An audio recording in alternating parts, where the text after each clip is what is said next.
Hey, what's going on, everyone? So as you're seeing right here is the start of my 20-gallon drop-off build. It started off with the package being delivered, or the tank being delivered at my door, and this is the tank itself, completely, empty the way that it came. It's a Innovative Marine Nuvo Fusion Black. It is non-tempered, so it can be drilled, which is exactly what I needed. I started off by taking glass panels, cutting them into size to basically make the shelf, or the drop-off, I guess you would say. I took black paint and painted one side of those panels, which will be on the inside, so the water will not be touching it. The next step was to mask off the panel, as you can see here. I have the top shelf or drop-off just resting on a priority mailbox, I guess is what I used, and that gave me the height that I needed. And I'm just going to basically use this black silicone from ASI, which is 100% aquarium safe. Definitely want to make sure that any aquarium silicone you use is 100% safe.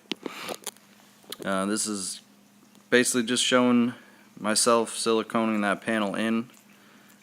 First obviously do one side, and then continue on and do the other two sides. Don't mind the sippy cup. Basically all that was there for was just to put a little bit of pressure to hold that panel in place so it didn't shift or anything like that while I was siliconing that shelf in there. This is what the tank looks like with that top shelf completed. Basically only that top shelf right now is kind of just floating. That front glass piece that you see there is just resting in there. I wanted to dry fit everything first. As you can see, the silicone made a really good bond. That shelf honestly would not move if I put rock on that, so that silicone is no joke. You can see right here I left a little glass lip for holding the sand in place on that shelf so it wouldn't fall off.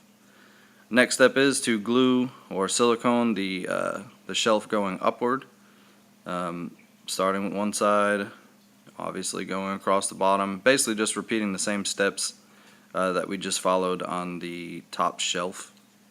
And once again, you can see that top lip. Basically that'll just hold the sand from blowing over. And here's the leak test. Don't mind the pizza, I was hungry. And once I filled this with water, I knew that was all completely sealed off. Next was to drill the tank. The overflow box that I chose is a modular marine, basically a ghost style overflow. These guys do pretty decent work, and their cost is much less than some of your major brands out there. I did have mine actually custom made, so that back part is only 3 inches instead of 4. My return is basically nothing but a 1/2 inch bulkhead with some lock line. So what I did is I took the box and I measured out where I wanted it on the tank and marked it off using just a white crayon. Basically snagged that from my daughter real quick, and it seemed to work out pretty good. Doing one last dry fit, making sure that that's exactly where I want it to be. The next step was to take some tape underneath the spot where I want to do a hole. Basically this just prevents that glass piece from falling down. Took a little extra precaution, put a towel underneath it to catch that if it falls once I'm done drilling.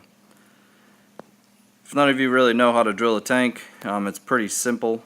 Your first step basically is to just make sure that that glass panel is not tempered. If it's tempered, you're going to be in a whole world of hurting, so I would not suggest drilling that because it just will not work. There's a lot of videos out here on YouTube on how to drill a tank. Basically I could have left this out, but if you've seen this, feel free to fast forward to the next steps. Basically I'm just putting a template on there, adding a little bit of water into that hole. Basically you're just trying to keep that drill bit cool and just go slow and easy, and usually it's not a super long process, and it works pretty good. Like I said, just keep that drill bit cool, and bam, you're through.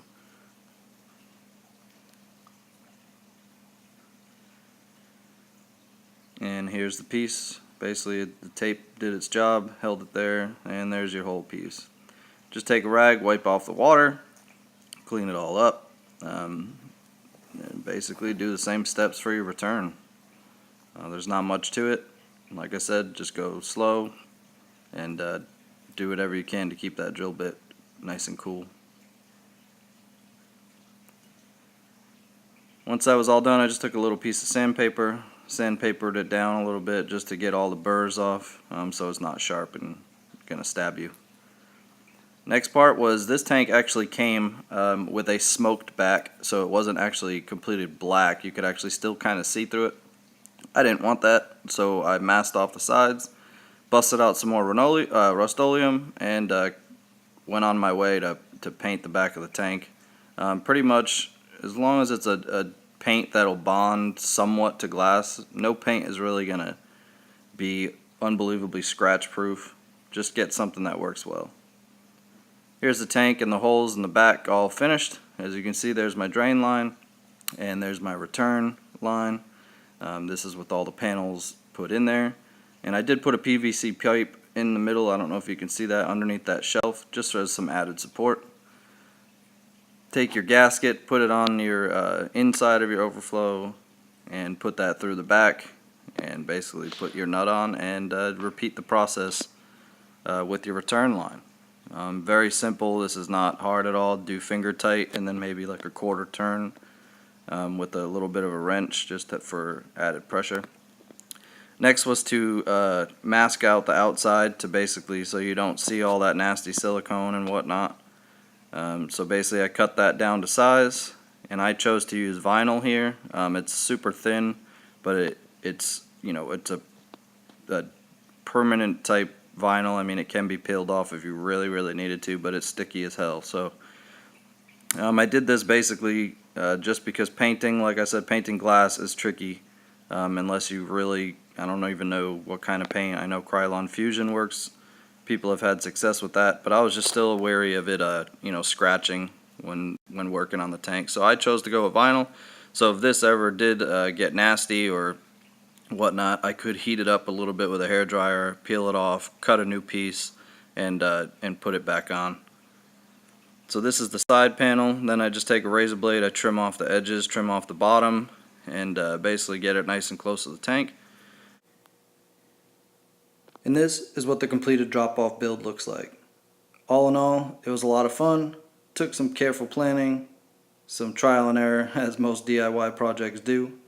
Here you can see the overflow. You got that glass lip that I was talking about to kind of hopefully prevent that sand from washing away once we add flow to this tank. I'm going to be doing more videos of aquascaping, filling it up, fish, corals. I got an A80 Kessel over it right now, which probably won't be staying, but I scored a deal. So for now, it'll do. So please follow along, like, comment, subscribe, and happy reefing. Cheers.